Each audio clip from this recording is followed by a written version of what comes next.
गोवा महामार्गावरून आपण जर प्रवास करत असाल तर ही बातमी तुमच्यासाठी अत्यंत महत्त्वाची आहे।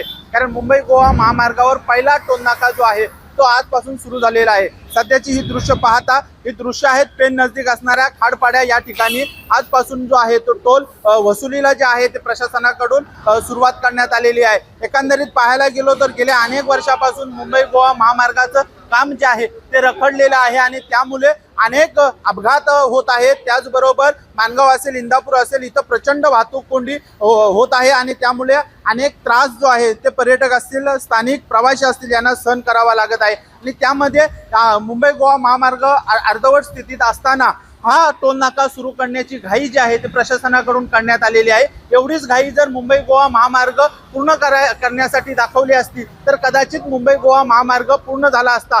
सध्याची परिस्थिती आपण पाहिली तर इंदापूर असेल मानगाव असेल हे महत्त्वाचे बायपास जे आहेत ते अद्यापही पूर्ण झालेले नाही। त्याचबरोबर कोलाड असेल नागुटणा असेल या देखील पुलं जे आहेत ते अर्धवट स्थितीत आहेत। अशा पद्धतीत हा टोल नाका जो आहे तो सुरू करण्यात आलेला आहे। स्थानिक नागरिक आपल्या सोबत आहेत, त्यांच्याशी बातचीत करूया। काय वाटतं एवढे सर्व खटाटोप करून हा टोल नाका जो आहे तो सुरू करण्यात आला, मात्र मुंबई गोवा महामार्ग अद्यापही पूर्ण झाला नाही?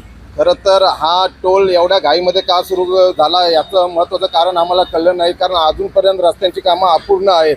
तर ती पहिल्यांदा आमचा या टोलला विरोध नाही, पण ती कामं पूर्ण करा नंतर तुम्ही हा टोल चालू करा।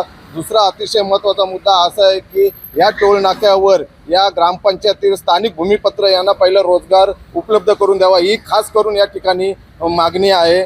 आणि दुसरी गोष्ट या जो हा टोल नाका ज्या परिसरात आहे महत्त्वाचा मुद्दा केंद्रापर्यंत जाणार आहे तो म्हणजे खाडपाडा टोल नाका दिलेला आहे, तर त्याचं नाव कर्नाळा टोल नाका करून द्यावे असे आमदार महेश बालदी साहेबांनी पत्रक वरच्या लेवलला पण दिलेलं आहे। स्थानिकांना प्राधान्य दिलं पाहिजे ही महत्त्वाची मागणी त्यांची आहे। तुम्हाला काय वाटतं या सर्व घाईत हा टोल नाका सुरू झाला त्याबद्दल?